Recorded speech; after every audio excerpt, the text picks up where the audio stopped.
Bismillahirrahmanirrahim. Assalamualaikum warahmatullahi wabarakatuh. Perkenalkan, nama saya Nana Johana, mahasiswa semester 5 pada Sekolah Tinggi Ilmu Ekonomi Budi Pertiwi, Karawang. Nomor induk mahasiswa 2311000133. Saya akan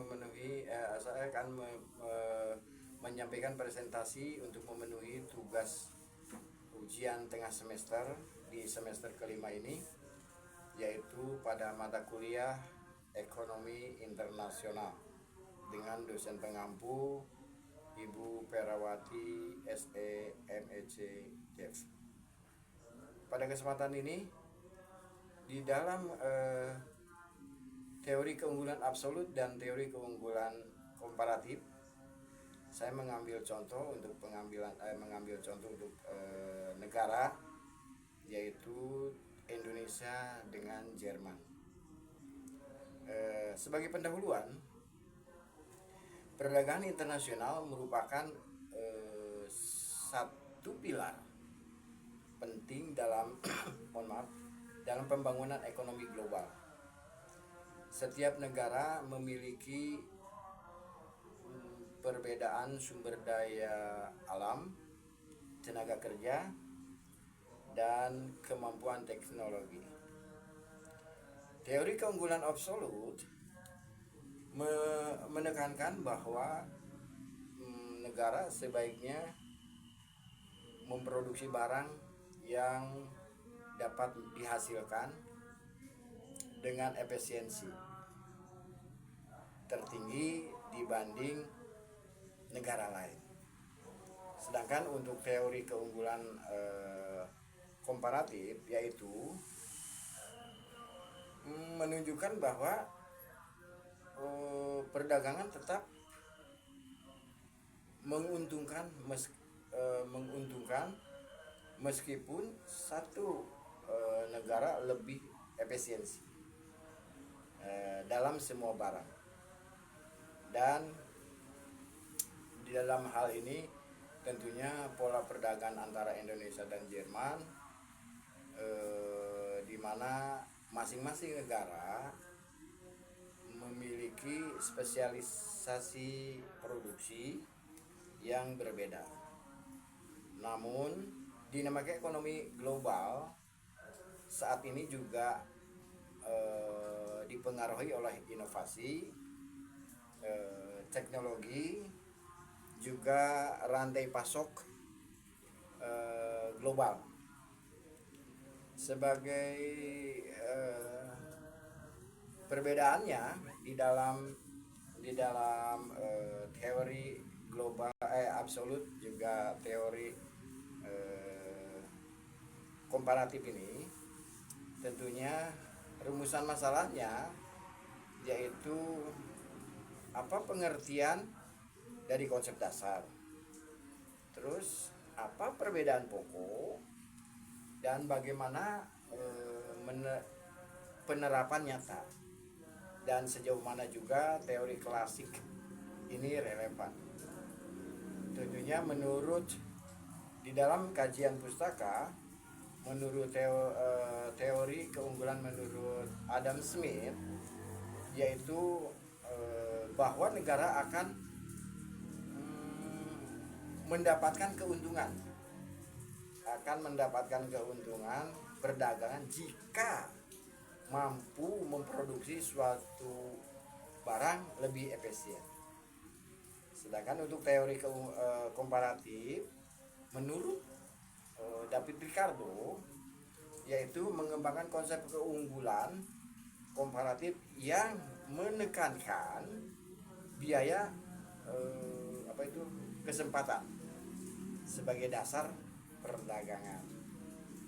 Di dalam hal ini juga ada semacam atau mungkin teori modern dan ekonomi global. Menurut Michael Porter, tentunya menekankan keunggulan kompetitif berbasis inovasi. teknologi dan kualitas sumber daya manusia. Kesimpulan dari kajian pustaka yaitu kelas teori klasik memberikan dasar konsep, spesialisasi dan perdagangan internasional. Contohnya konsep dasar dari keunggulan absolut itu juga tentunya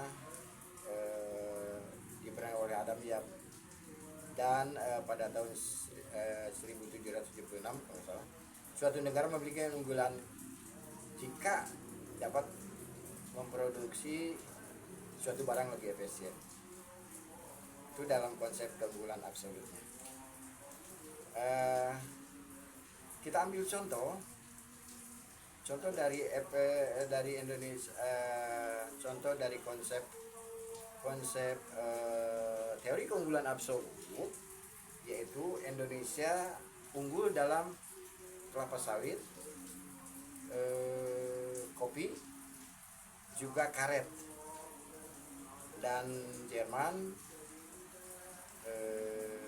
mobil, mesin industri, dan elektronik. Itu menurut konsep dari keunggulan absolut. Dari konsep keunggulan komparatif, tentunya ambil contohnya Indonesia itu memproduksi beras dan tekstil. Tentunya biaya kesempatan beras lebih rendah dibanding dengan Jerman, yaitu memproduksi mobil dan elektronik. Biaya kesempatan mobil menurut Jerman itu memang sama saja lebih rendah. Sebagai perbedaan pokok kedua teori dari aspek dasarnya, yaitu keunggulan absolut, efisiensi mutlak. Menurut syarat perdagangannya harus ada keunggulan berbeda, dan contohnya Indonesia menghasilkan sawit, Jerman menghasilkan mesin. Dan keunggulan komparatif tentunya biaya kesempatan. Selalu ada perdagangan jika opportunity cost berbeda. Semacam Indonesia beras itu untuk contohnya di keunggulan komparatif, Indonesia beras, Jerman mobil gitu. Demikian tentunya secara kesimpulan, garis kesimpulannya bahwa teori keunggulan absolut menekankan bahwa perdagangan menguntungkan jika suatu negara memproduksi barang lebih efisien, dan keunggulan komparatifnya yaitu mendekatkan perdagangan tetap menguntungkan walaupun satu negara lebih efisien di semua sektor. Sebagai penutupnya, teori keunggulan absolut dan keunggulan komparatif merupakan fondasi penting dalam memahami perdagangan internasional dan spesialisasi ekonomi antar negara. Demikian tadi, mohon maaf atas semua kekurangan, dan mudah-mudahan ini adalah pemicu sebagai penyemangat saya secara pribadi untuk lebih kreatif lagi. Assalamualaikum warahmatullahi wabarakatuh.